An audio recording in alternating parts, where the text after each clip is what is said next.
बिस्मिल्लाहिर्रहमानिर्रहीम। अस्सलाम वालेकुम नाजरीन, मैं हूं अहमद फवाद। नाजरीन, आज आपके लिए एक स्पेशल इंटरव्यू जो है वो लेकर आया हूं और किस बंदे का वो इंटरव्यू है जैसा कि आप स्क्रीन पर देख सकते हैं, बिल्कुल भी किसी तारुफ के मोहताज नहीं। आप सब लोग उन्हें जानते हैं, सदीक जान साहब। सदीक जान साहब, बहुत शुक्रिया हमें वक्त देने के लिए। सदीक जान से आज हमारा इंटरव्यू है और दो अहम पहलू हैं जिन पर आज हम डिस्कशन करेंगे। सबसे पहला तो आप लोग देख ही रहे होंगे कि जो मोटरवे ज़्यादती केस है उस पर गुज़श्ता कई दिनों से जो है वो ख़ासी बहस हो रही है और एक बहस जो है वो CCPO जो हैं उनको उनकी बरतरफ़ी के हवाले से है। अपोजिशन का ये मुतालबा है कि उन्हें जो है वो बरतरफ़ किया जाए, लेकिन आज उन्होंने माफ़ी भी मांग ली, लेकिन उसके बावजूद अपोजिशन जो है वो अपने मुतालबे से पीछे नहीं हट रहे। इसके पीछे क्या वजूहात हैं? सदीक जान, आप बताएं इस हवाले से। देखिए, बात ये है कि अपोजिशन का मैं पहले इस पे थोड़ी सी बात कर भी चुका हूँ। असल में अगर तो वाकई मकसद ये था कि उनको रियलाइज़ कराया जाए कि उन्होंने गलत बयान दिया है, तो फिर तो उन्होंने अब माफ़ी मांग ली है। और माफ़ी जब मांग ली है तो ठीक है, अब ख़त्म हो गया मामला। उन्होंने माफ़ी मांग ली है और जहाँ तक उनके खिलाफ़ लीगल प्रोसीडिंग का मामला है वो IG ने उनको नोटिस जारी कर दिया है। और मैं इसलिए कह रहा हूँ कि उनकी माफ़ी के बाद ये मामला अब ख़त्म होना चाहिए, क्योंकि नून लीग और पीपल्स पार्टी के दौर में इससे बड़े बड़े काम हुए हैं। देखें, पीपल्स पार्टी की सिंध हुकूमत में अजीज़ मेमन साफ़ी को कत्ल किया गया, जो कि पीपल्स पार्टी के हवाले से वो स्टोरी उसने की थी, पीपल्स पार्टी के एक इवेंट के हवाले से। फिर आप उसके अलावा आप देखें कि जरदारी साहब ने रऊ अनवार के हवाले से एक बयान दिया था कि वो मेरा बहादुर बच्चा है। बिल्कुल। फिर क्या किया था मीडिया ने जरदारी साहब के, मतलब उस शिद्दत से नहीं करते ना जहाँ पे पीपल्स पार्टी की बात आ जाती है। और अगर आप नून लीग के दौर पे देख लें, मुझे ये सारी NGOs वाले, मुझे ये सारे ये जो आपको नज़र आ रहे हैं इस वक्त, जो बड़े बड़े एनालिस्ट, बड़े बड़े दानिशवर, बड़े बड़े सहाफ़ी, जुगादरी, एंकर्स और ये सारे जो संभाले नहीं जा रहे, मुझे बताएं कि जिस पुलिस एहलकार ने, जिस पुलिस अफसर ने, जिस IG के दौर में साने मॉडल टाउन हुआ, जिस एहलकार ने एक ख़ातून को जबड़ों में गोलियां मार के शहीद किया था और एक ख़ातून उनमें से प्रेग्नेंट थी, हामला ख़ातून थी, उस पुलिस वाले का नाम क्या था? इन्हें आता है? इन्हें पता है उसका नाम क्या था? क्या वो आज नौकरी पर मौजूद है? उसको नौकरी से नहीं हटाया गया, इनको पता है? वो जो IG था मुश्ताक सुखेरा, उसको वफाकी मोहतसिब लगा दिया गया, क्या इनको पता है? उस वक्त इतनी नहीं बोली थी।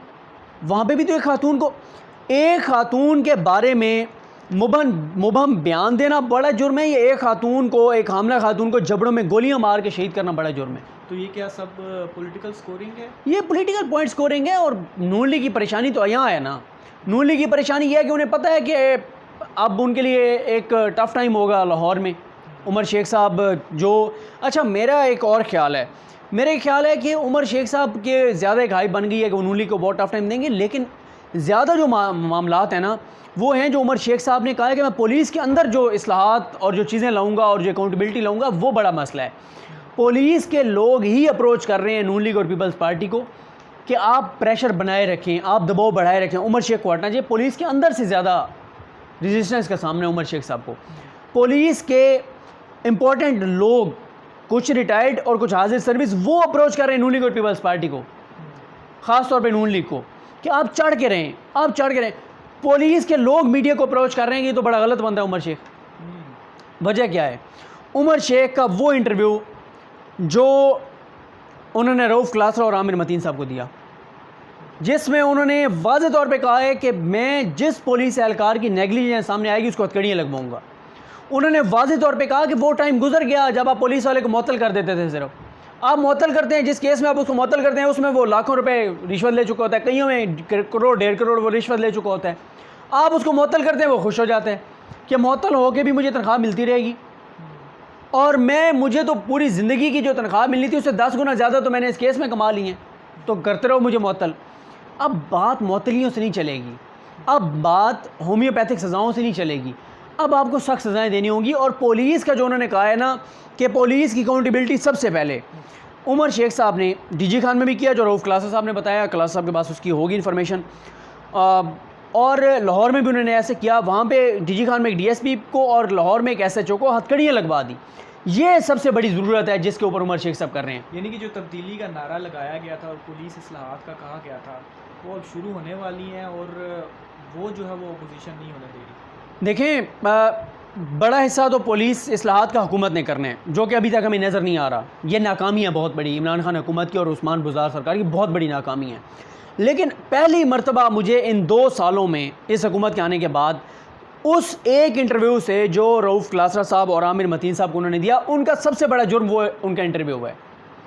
उस इंटरव्यू के बाद असल कंपेन उनके ख़िलाफ़ शुरू हुई थी और फिर उन्होंने खुद एक बयान दे दिया, उससे फिर जलती पे तेल का काम कर दिया उन्होंने खुद ही। वरना मुझे जो मैंने उमर शेख साहब को सुने, देखें वो जो समझते हैं उन्होंने मुनाफ़कत नहीं की, जो वो समझते उन्होंने कह दिया, नहीं कहना चाहिए था, माफ़ी मांग लिया, बात ख़त्म हो गई, आगे चलें।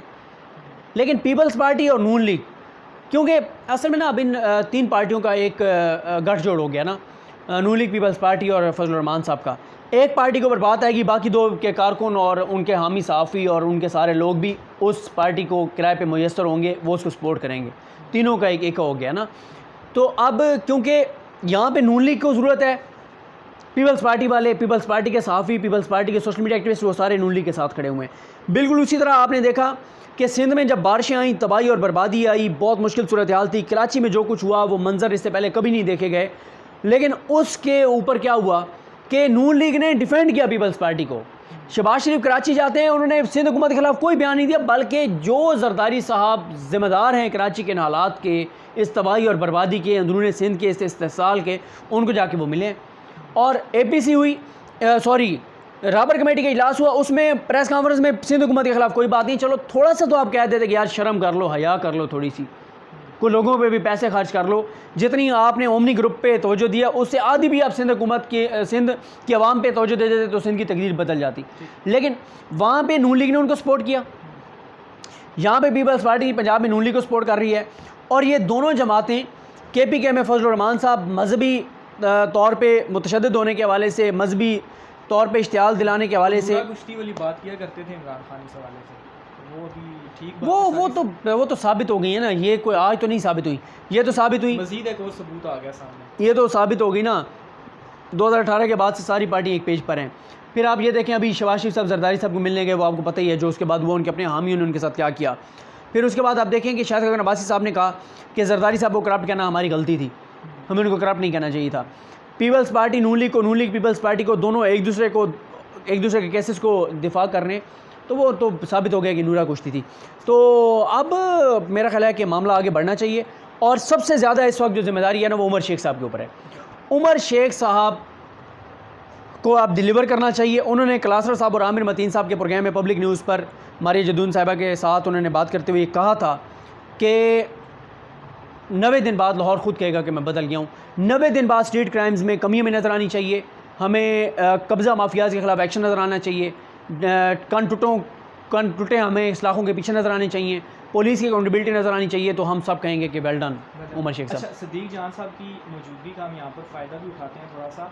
अभी मेरी इनसे बात हो रही थी तो इन्होंने हामिद मीर साहब ने एक कॉलम लिखा है और उस कॉलम के ऊपर इन्होंने काफ़ी एतराज़ात किए हैं। पहले कॉलम बता दूँ उन्होंने क्या लिखा है। उसमें उन्होंने जो प्रेस कॉन्फ्रेंस की गई थी मोटरवे ज़्यादती केस के ऊपर वज़ीर आला पंजाब और IG की जानिब से, उसमें उन्होंने कहा था कि मुलजिम जो है वो मफरूर हो गए हैं जब पुलिस उन्हें पकड़ने गई।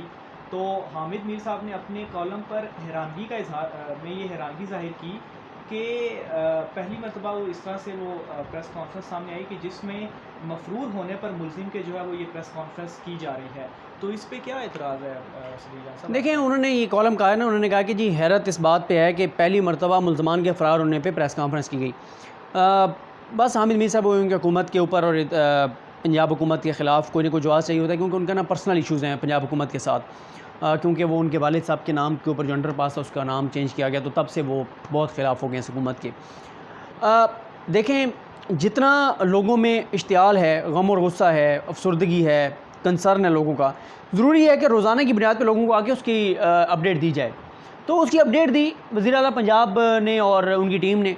तो मेरा नहीं ख्याल कि वो कितना बड़ा उनका एतराज़ बनता था, लेकिन मैंने आपको बताया कि उन्होंने, क्योंकि उनको को मौका चाहिए होता है, तो इसलिए वो अंडरपास वाला क्या मामला आप बता रहे हैं? अंडरपास वाले पे किसी दिन आपसे तफसील से बात करूंगा। वो थोड़ा सा पंजाब हुकूमत से भी पूछ लेंगे उन्होंने क्यों तब्दील किया। उनके वालिद के नाम पे एक अंडरपास लाहौर में उसका नाम चेंज कर दिया पंजाब हुकूमत। ठीक है, बहुत शुक्रिया सदीक जान साहब आपका। वेलकम। नाज़रीन, सदीक जान साहब ने अहम जो डेवलपमेंट्स थी, अहम जो सवालात थे उनके जवाब दिए। आज की वीडियो में इतना ही। नई वीडियो के साथ आइंदा फिर हाजिर होऊंगा। अल्लाह हाफ़िज़।